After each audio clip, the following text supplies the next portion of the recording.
Olá galera, tudo bem?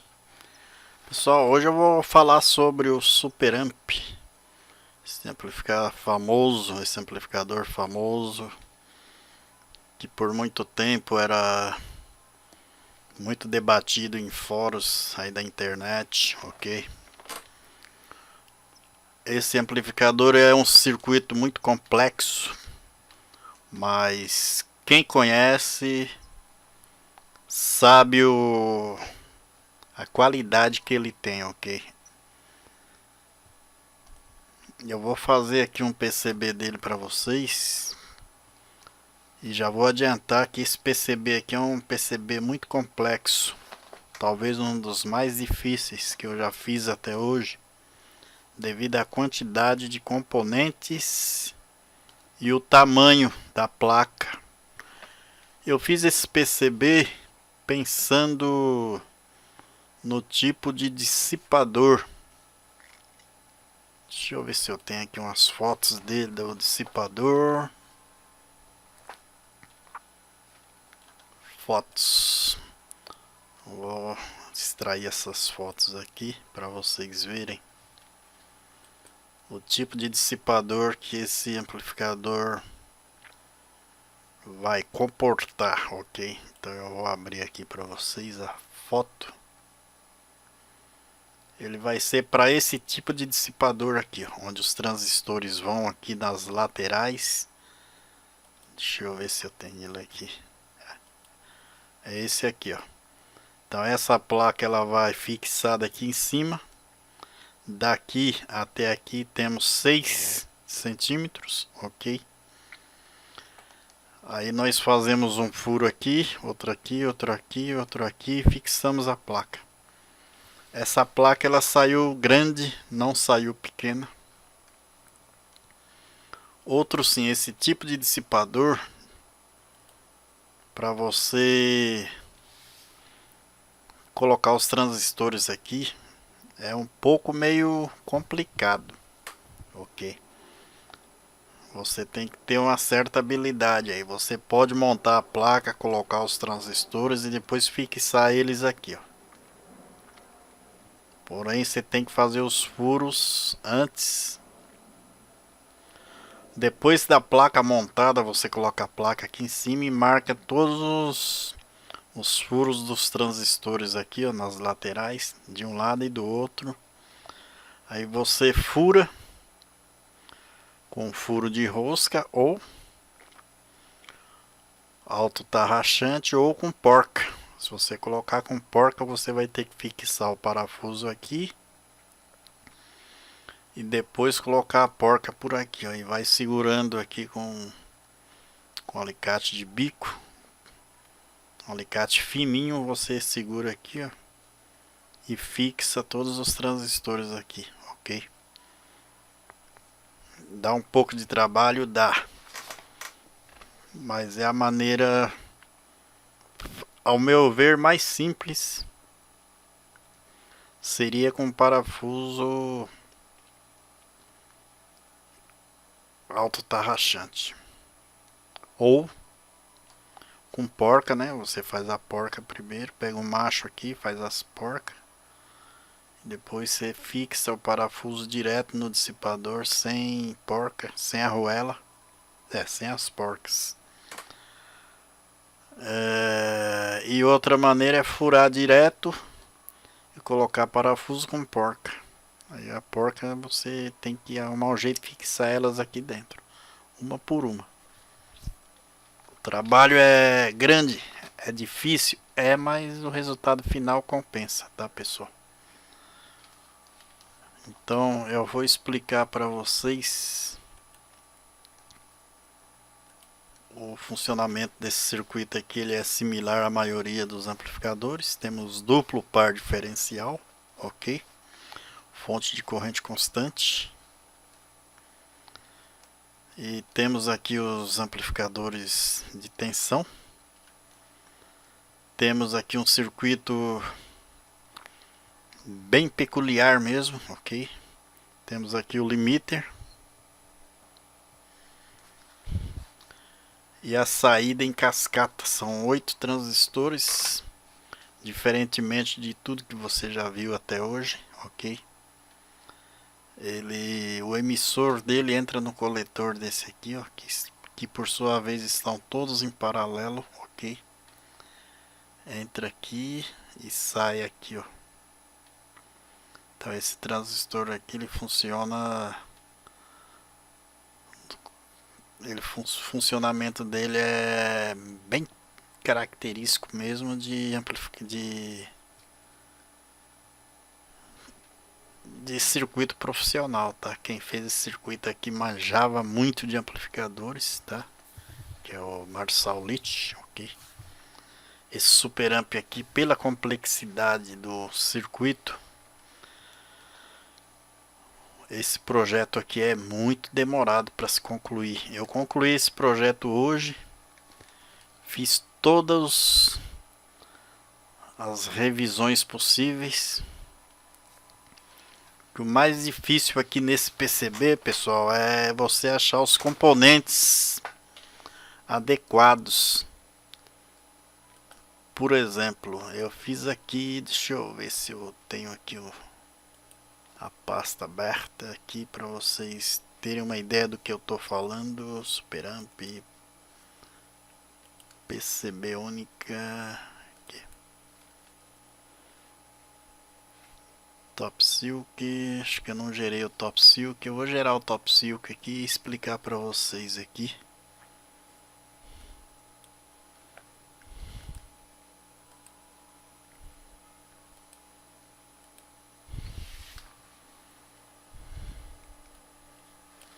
Top Silk.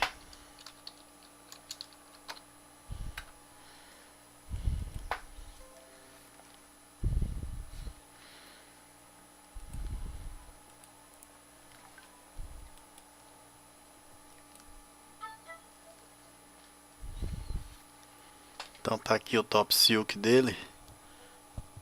O que eu tava querendo falar para vocês é o seguinte: esses capacitores aqui, ó, tudo isso aqui é capacitor, esses quadradinhos com furinhos no meio aqui, ok?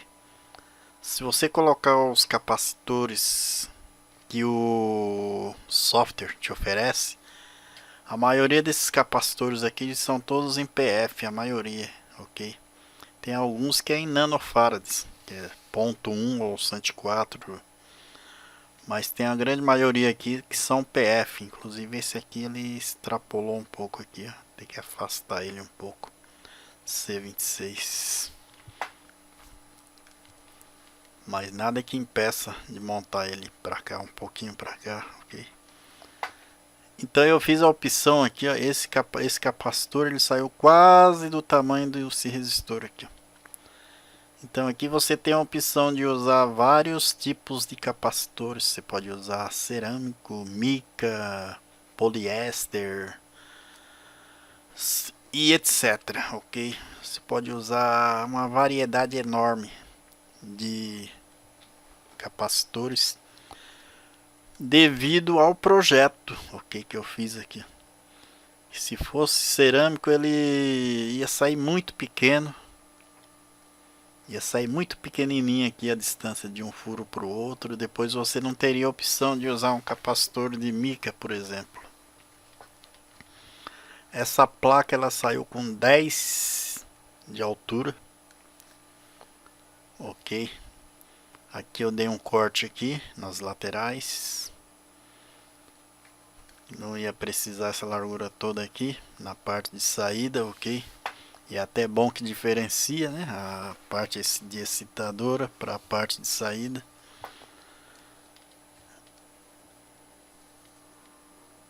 Esses resistores aqui eles são resistores de porcelana, ok? Eu vou mostrar ela para vocês, gerar um 3D dela para vocês verem como que essa placa ficou, ok? Ela ficou assim, ó. Aqui é o resistor de saída, aqui é a bobina, ok? Essa bobina aqui ela tá em pé, mas você pode enrolar ela nesse resistor aqui, ó, e soldar junto com o terminal do resistor. Depois eu vou dar uma largada aqui nesse furo desse resistor para você colocar a bobina, soldar junto, ok? Ou você pode soldar aqui em cima, aqui, ó, e colocar somente o terminal do... Mas é aconselhável você já colocar ambos, todos no mesmo furo, a bobina e o resistor. A corrente aqui vai ser alta, tá, gente? A corrente aqui vai ser altíssima. Então as trilhas, elas foram bem dimensionadas para a corrente necessária que vai passar por aí, ok? Esses resistores aqui, eles têm uma potência um pouco maior que esses outros aqui. Inclusive esses resistores aqui você pode usar 1/4 de watts, meio watts, até 1 watts, não tem problema. Quanto maior aqui o resistor, melhor, ok? Se você usar de meio watts ou até 1 watts, melhora muito a relação sinal-ruído aqui, ok? Use resistores de boa qualidade. E é isso aí. Os transistores eu procurei alinhá-los na medida do possível. Ok. O mesmo com os capacitores, eu procurei alinhá-los quando possível também. A mesma coisa aqui, ó, esse daqui. E os resistores de saída todos alinhados. E os transistores evidentemente tem medida certa, né, da distância de um para o outro aqui, ó. Tem a medida certa daqui para cá. Se você fizer fora da medida, não vai encaixar no dissipador, ok? Então a medida aqui já está exata. E a furação também, esses furos aqui, ó, eles têm 6 centímetros do centro desse até o centro desse aqui, ó. 6 centímetros é a medida padrão dos dissipadores que eu mostrei aí no começo do vídeo, ok? Posso mostrar de novo. Vamos ver. Esse dissipador aqui, ó.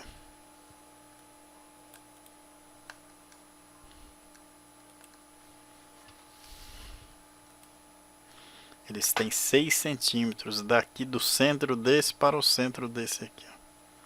Tem 6 centímetros. Então a placa ela vai aqui em cima tranquilamente. Beleza? Para esse projeto você tem que usar um dissipador um pouco maior que os... Na maioria aqui tem 25, né, centímetros. E a placa ela saiu maior. Ela saiu 26. Ela saiu 26 por 10.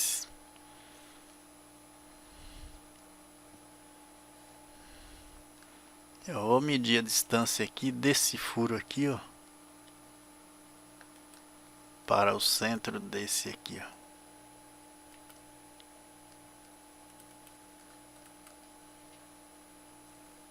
Então tem 25,7. Tem 25,7. Sendo que a placa tem 26,5. Então um dissipador de 25 aqui já não daria. Ficaria pequeno. Então você tem que usar dissipador um pouco maior, ok? Ou você faz um de 25 mesmo, usa um de 25 mesmo, que essa parte aqui de excitadora, ela não precisa tanto, ela não precisa nada do dissipador de saída. Eu só acoplei junto a pedido, né, de um inscrito, aí eu acoplei. Senhor Isaías, a pedido do senhor Isaías, eu acoplei toda. Ele pediu uma PCB única. Era para sair maior ainda, ok? Essa PCB, ela era para ficar maior, mas eu não vi a necessidade. Se eu colocasse esses transistores aqui, ó, com a distância maior um dos outros, esses aqui, ó, a PCB ia ficar maior, tá bom, gente? Se eu colocasse aqui uma distância de 1 centímetro ou 2 centímetros um do outro, então o PCB ia ficar bem maior. E não é interessante PCB muito grande, porque a maioria dos gabinetes tem uma limitação, né, pessoal? Então, e a placa muito grande também, o custo é alto. Então, esse é um projeto que merece uma PCB de fibra de vidro FR4, ok? Jamais monte um projeto profissional como esse de qualidade com PCB de fenolite.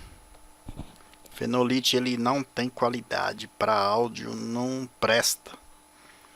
Você vai perder muita coisa usando fenolite. Você vai perder a relação sinal-ruído, você vai perder ganho, você vai perder muita coisa. Porque o fenolite ele tem uma resistência. Alguns mega-ohms mais tem, ok? E a fibra de vidro, ela é um isolante de altíssima isolação, ok? Por exemplo, você joga 1000 volts, um exemplo, no vidro, você praticamente vai ter zero aqui no fibra de vidro. Agora, se for um fenolite, se jogar 1000 volts aqui, você vai ter uma voltagem aqui, ó, na saída do fenolite. Não é do cobre que eu estou falando, é do fenolite. Porque o fenolite ele conduz, tá bom, pessoal? O vidro ele é um isolante de altíssima resistência, praticamente infinita o vidro, né? Já o fenolite não. O fenolite ele é semelhante a uma madeira assim, ele tem uma resistência. Então, seus projetos usem fibra de vidro, beleza? Esses capacitores aqui já estão bem dimensionados para o tamanho certo. Eu queria falar para vocês que PCB, no início, quando você faz o seu primeiro PCB, você fica todo orgulhoso, mas não tem qualidade, você não tem noção da realidade, ok? Porque você faz uma placa aí, você acha que tá bela, belíssima, perfeita, e quando você vai montar não está. Aí com o tempo você vai adquirindo fluência no desenvolvimento de PCBs, ok? Você vai editando os furos, todos os furos têm tamanhos, tá bom, pessoal? Por exemplo, resistores aqui, ó, tem furo de 1 milímetro. Eu tenho uma tabela aqui que mostra detalhadamente, deixa eu ver onde que tá, a largura dos furos. Componentes EasyDA, tabela diâmetro de furos, essa aqui, ó. Eu vou abrir ela aqui para vocês terem uma ideia do que eu tô falando. Essa aqui, ó.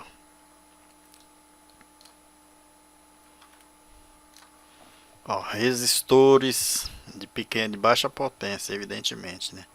Diodos e pequenos capacitores. O diâmetro do terminal é de 0,4 a 0,6. Então o furo recomendado para esses componentes é de 0,8 a 1 milímetro. Beleza?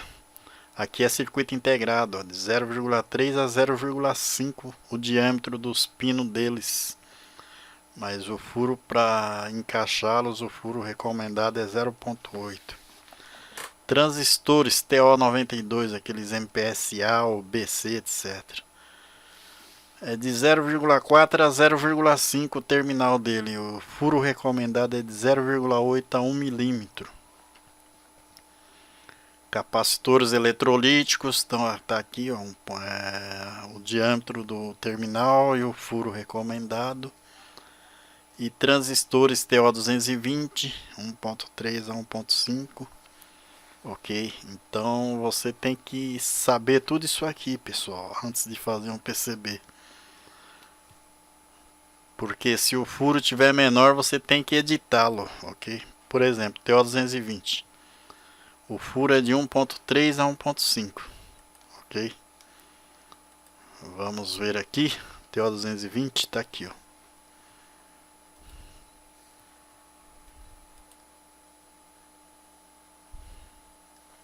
Tá aqui. Ó o furo dele aqui, ó. 1.3. O buraco. Beleza? 1.3. Então você tem que ter noção de tudo isso aqui, cara. Senão a sua placa não vai funcionar. Olha os transistores de potência. Já tem os furos maiores, ó. 1.4. E você faz a placa aí sem noção disso aí. Faz a placa com os furinhos tudo pequenininho. Aí depois você não consegue encaixar os componentes quando fizer o PCB por causa dos furos. Eu lembro que a primeira placa que eu fiz eu usei aqueles capacitores bem miniatura. Eu usei aqueles trimpote de... parece um triângulo, né? Que ele é aberto. Aquilo é um problema, aqueles trimpote que com o tempo eles aquecem, entra poeira, danifica.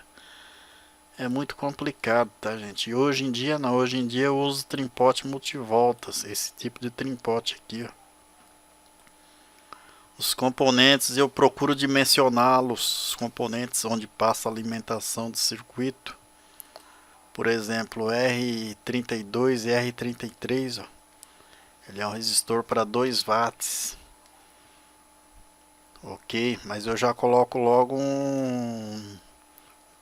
um resistor aqui no PCB para 3 watts. Caso ele aquecer demais, você possa trocá-lo.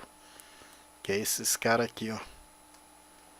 Você quer pôr 2 watts? Pode pôr, não tem problema nenhum. Mas eu já fiz aqui para usar até 3 watts aqui de dissipação. Tamanho grande, você pode ver que ele é bem maior que os outros. Ok. Então, tudo isso aí, gente, é com o tempo que você vai pegando a manha. Você vai, através, né, do sofrimento, você aprende a dimensionar tudo no circuito, inclusive as trilhas. Eu vou mostrar aqui as trilhas que eu fiz aqui para os emissores. Olhem só a largura dessa trilha aqui, ó. Trilha de emissor. É uma trilha gigante, super grossa, tá? Por quê? Porque ela é por onde vai passar a corrente de maior amperagem aqui, ó. Aqui se for uma trilha fina, ela esquenta e pode até queimar a sua placa, derrete tudo. A trilha de coletores, essa trilha aqui, ó, ela tá bem dimensionada também. Cada transistor aqui, ó, vai passar uma determinada corrente por cada transistores. Suponhamos que passe 4 amperes, 1, 2, 3, 4. Então você tem uma trilha bem dimensionada também, ok? Tanto no mais B quanto no menos B.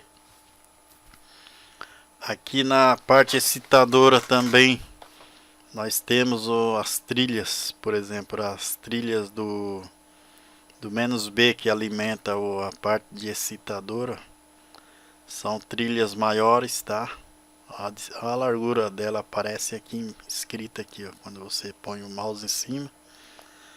Width, a largura, né? 1.5 milímetro. Essa aqui, 1.5,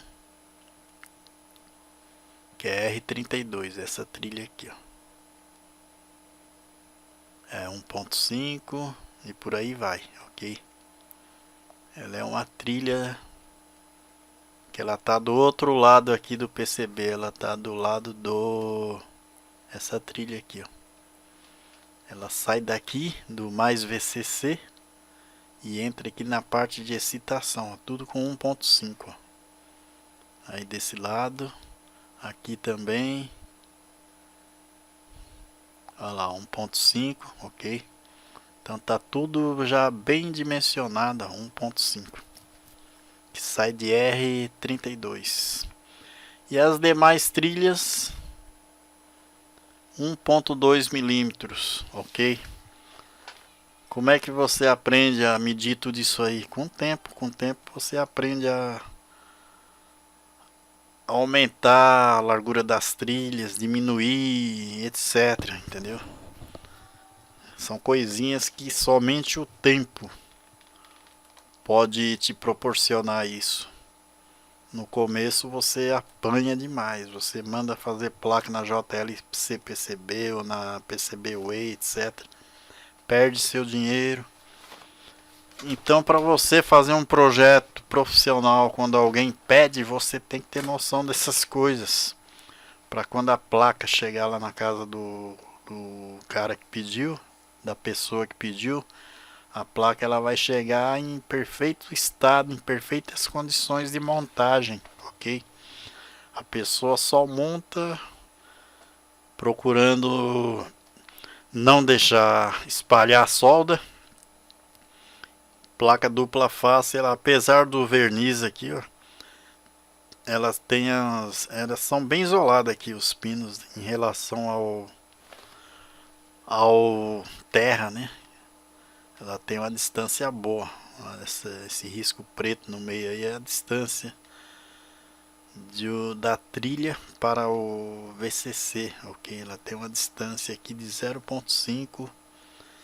Então é uma distância boa que você pode fazer sua soldagem com ferro de ponta fina aí tranquilamente, que não vai ter curtos.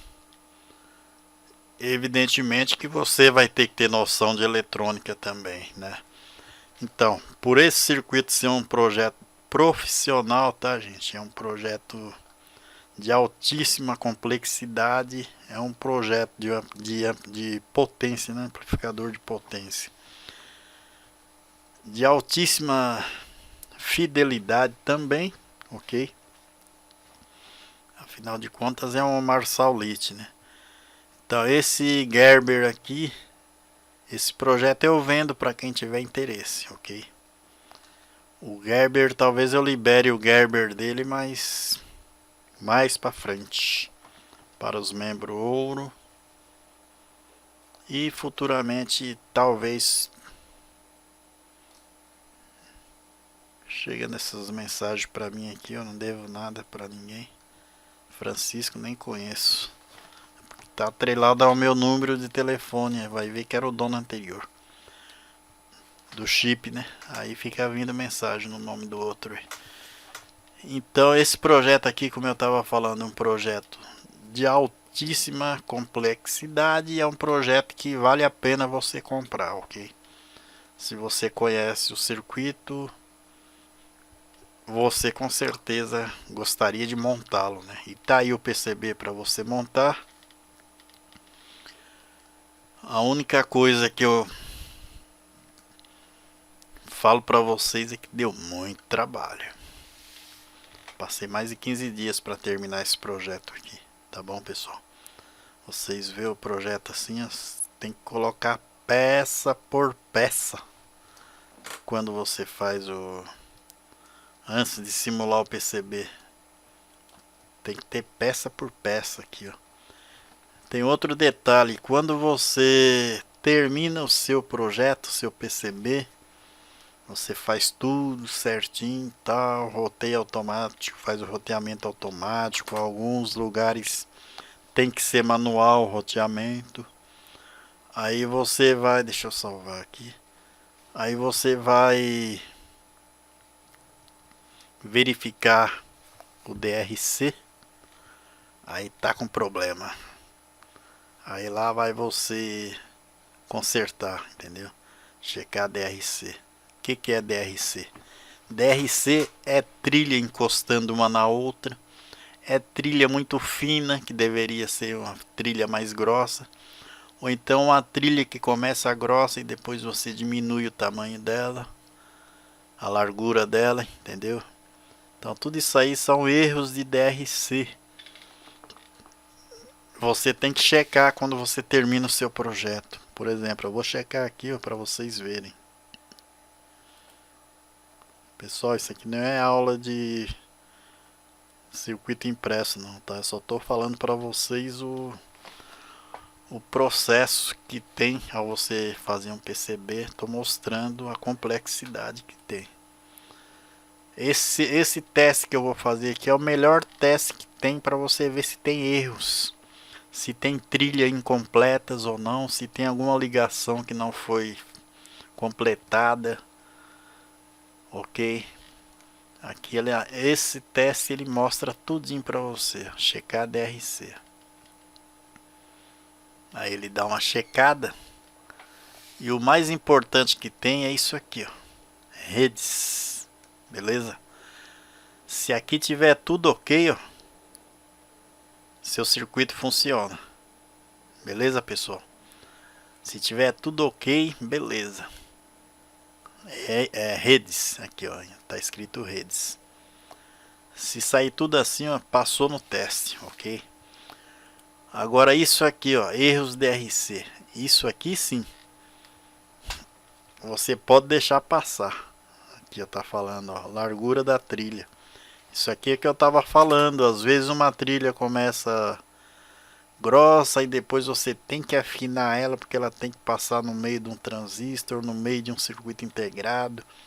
Você faz uma trilha com dois comprimentos, né? Ok? Por exemplo aqui, ó, onde tá os pontinhos aqui, ó, eu posso diminuir essa largura dessa trilha somente aqui, ó. Tá lá, tá com 1.5, né? Você coloca o mouse em cima, você vê, ó. Você pode diminuir ela? Pode. Só que as outras vai continuar com 1.5, a sequência dela aqui, ó. Então isso vai mostrar que tem um erro de DRC. A trilha começa com 1.5, aí no meio tá 1.2, depois termina 1.5 de novo. Aí aqui, ó, largura da trilha e tal, né? Você vê tudo isso aqui, ó, milímetro, é tudo erro de DRC. Mas esses erros aqui passa. Esses erros aqui às vezes é até necessário que tenham. Que às vezes não tem como você, por exemplo, faz uma trilha aqui de 5 milímetros. Aí depois ela daqui para frente não precisa dessa trilha dessa corrente toda para os coletores. Uma trilha que é feita para trabalhar com 5, 10, 15 amperes. Na parte excitadora não precisa isso. Então quando ela entra aqui na placa excitadora, né, através daqueles resistores, ela pode ser uma trilha menor. Aí você até aqui você faz uma largura, né, que é para a etapa de potência. E daqui para frente você já pode diminuir o tamanho dela. Você pode diminuir para 1.5, 2 milímetros. Ok? Aí o circuito fala que, né, tem trilha com erro de DRC, porque começou com a largura e terminou em outra largura. Mas são erros que passam, digamos assim, passa de boa. Então o que não pode ter é erro de rede. O que seria erro de rede? É um componente que às vezes ele está ligado aqui, mas ele não está ligado no outro ponto que ele deveria estar ligado. A trilha está incompleta ou faltando. Tem outro erro também que é afastamento de trilha. Se aparecer esse erro aqui, ó, afastamento de trilha, você pode verificar que é certeza que tem uma trilha que está esbarrando na outra. E se uma trilha esbarrar na outra, já sabe, né? Curto. A JLC percebeu, quem for fazer o seu circuito impresso, não tá nem aí. Quem faz é a máquina, cara. O cara não sabe se você encostou essa trilha nessa aqui, ó, intencionalmente ou não. Do jeito que você mandou para eles, eles vão fazer. Ok? Em alguns casos, os caras testam, né? Mas eles não sabem se é a sua intenção deixar uma trilha esbarrada. Às vezes é uma conexão, né? Digamos, uma trilha, por exemplo, essa tem que ser ligado junto com essa aqui, ó. Aí aqui, ó, esse ponto que não está ligado, você vai e liga. Os caras lá não vai saber, porra, meu. O cara mandou essa trilha aqui ligado nessa aqui, ó. E agora? Vai ficar perguntando pra você? Logicamente que não. Os caras vão meter o... Vai trabalhar lá, vai pôr o circuito para produção e o seu circuito vai vir com provável erro que você causou. Outra coisa muito comum que acontece são transistores. Às vezes você erra os terminais dos transistores. Se você fizer manualmente aqui, ó, por exemplo, emissor, coletor e base, você coloca emissor, base e coletor, ou coletor, base e emissor. Você liga errado, ou você liga o emissor aqui e o coletor aqui e deixa a base no meio. Você fala, não, é coletor, base e emissor. Coloca a base no meio. Do jeito que você mandar lá, não tem erro aqui, ó, não tem curto. Os caras vão fazer. Aí chega aqui, você encaixa o transistor aqui, ó, a sua placa não funciona. Porque você inverteu o emissor com o coletor, entendeu? Ou a base, etc. Tanto faz.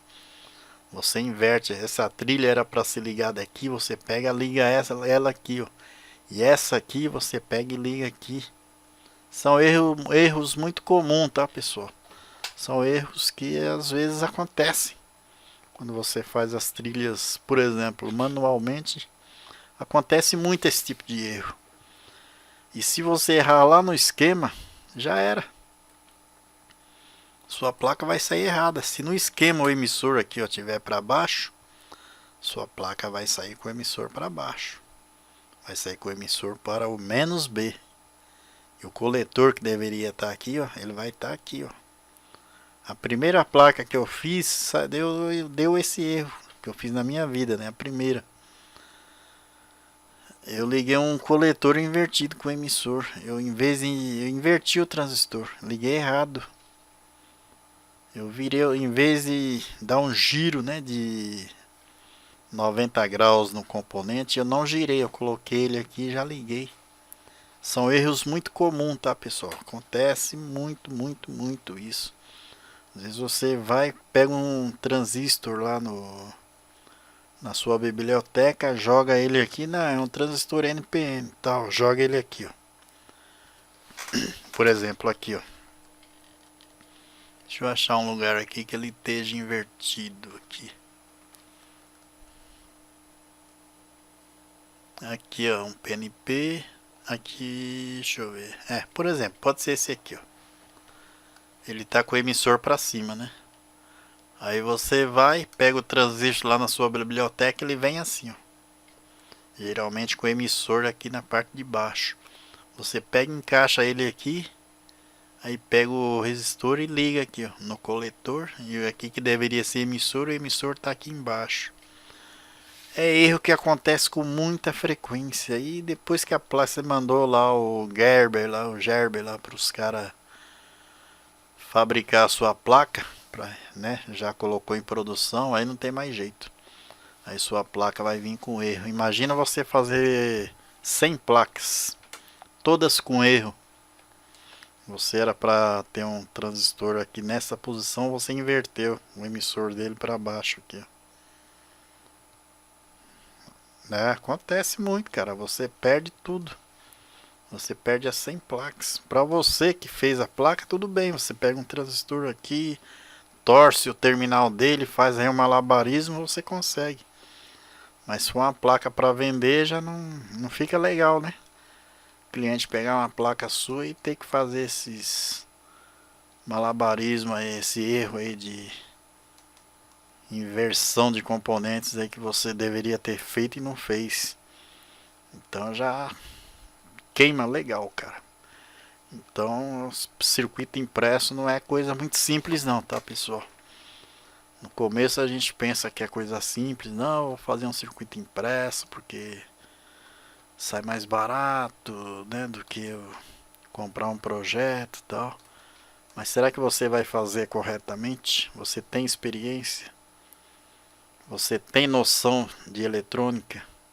Você sabe o funcionamento de um transistor?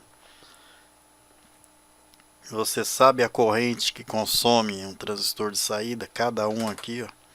Você sabe a corrente final que vai passar por essa trilha aqui? Às vezes você não sabe.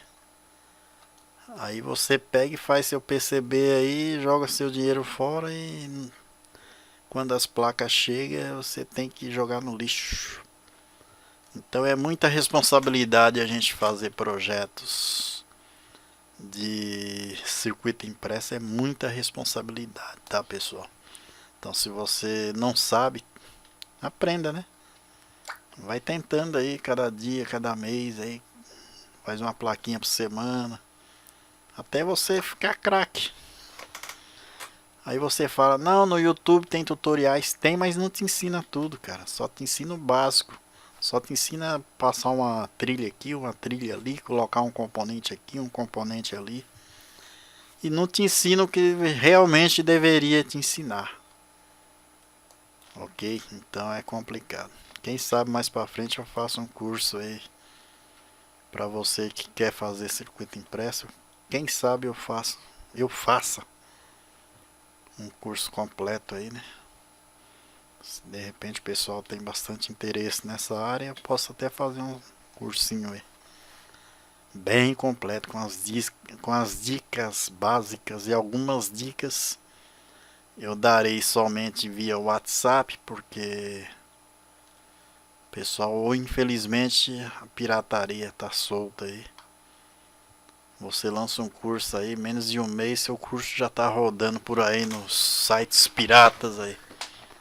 Então é o pulo do gato, né, que você não pode ensinar. Então tem muitas coisas que às vezes somente por consultorias diretamente você ensina diretamente e não deixar tudo exposto aí.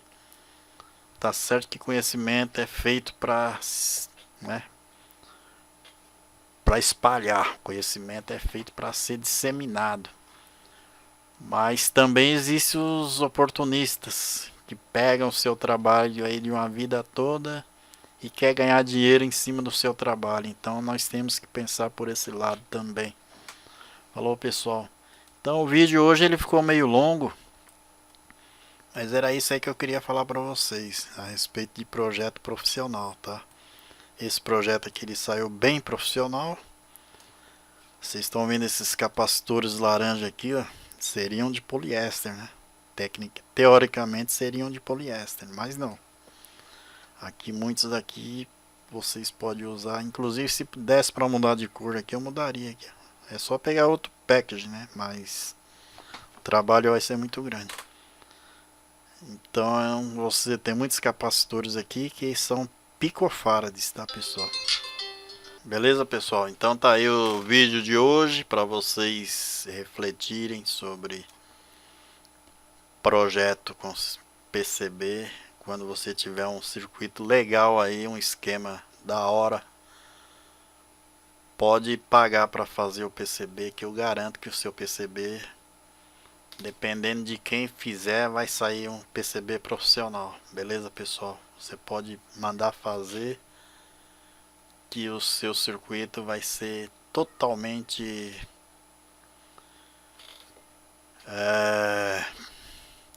possível, né, de se montar. Todos os componentes entrarão nos seus respectivos furos, né? Os buracos aí vão entrar certinho, não vai ter problema de compatibilidade de diâmetro, incompatibilidade, né? Não vai ter problema. Beleza, pessoal? O circuito aqui ele tá bem explanado, bem legível, VCC, buraco grosso, pad aqui, ó, com uma boa área de cobre, que é a trilha do mais VCC, menos VCC, GND, saída, ok, tudo bem explicado. Aqui nós temos o BIAS, ajuste de BIAS. Por que eu coloquei aqui Q7? Tem um transistor aqui, inclusive o meu amigo Isaías aí, ele até perguntou pra mim por que que eu coloquei esse transistor aqui, ó. Acho que é Q7, esse aqui, ó.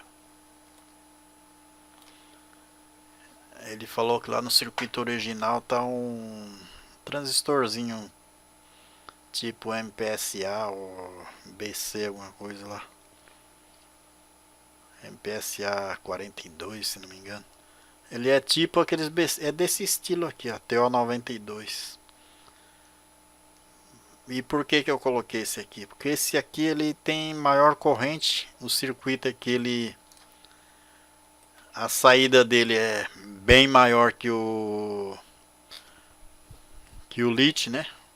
Aquele comum, o LIT na versão não sei qual versão, mas que não tem esse monte que esses vários transistores aqui, ó, não tem cascata, né? São saída AB, então a corrente é bem menor para você controlar. E esse aqui também ele tem a vantagem de você poder colocá-lo ele lá no dissipador de saída, ok? Ele já tem um furo aqui, ó. Então para você acoplar no dissipador de saída é bem simples, bem comum, é só fazer o furo lá e fixar ele lá. Que esse transistor aqui, ele obrigatoriamente ele tem que estar junto com o dissipador de saída. Que ele é o sensor térmico, ele funciona como sensor aqui, ó, térmico. Se a sua saída esquentar muito, ele corta o sinal aí na base dos transistores, ele, né, e protege a sua saída, ok, pessoal? Ele funciona como uma proteção. Então, se ele não tiver lá na saída, como é que vai saber que o dissipador lá está quente ou não? Então não tem como, né? Então ele tem que estar lá na saída, esse Q7 aqui, ó. Eu coloquei esse aqui pela facilidade que tem. Ele é um NPN também, normal, MJE340. E eu creio que fica até melhor, tá bom, pessoal? Se você usar um transistorzinho aqui de muito pequena potência e muito pequeno sinal. Talvez não regule a corrente, né, que seria necessária para esse circuito aqui. Beleza? Então eu vou ficando por aqui. Esse foi o vídeo de hoje. Super Amp. Ok? Quem gostou deixa aquele like. Quem tiver interesse no projeto entre em contato, assine o clube de membros. Futuramente membros ouros terão acesso a esse projeto no futuro. Ok? Não vai ser liberado agora o Gerber, mas no futuro eu vou liberar, beleza? Então fica assim, pessoal, forte abraço e até o próximo vídeo.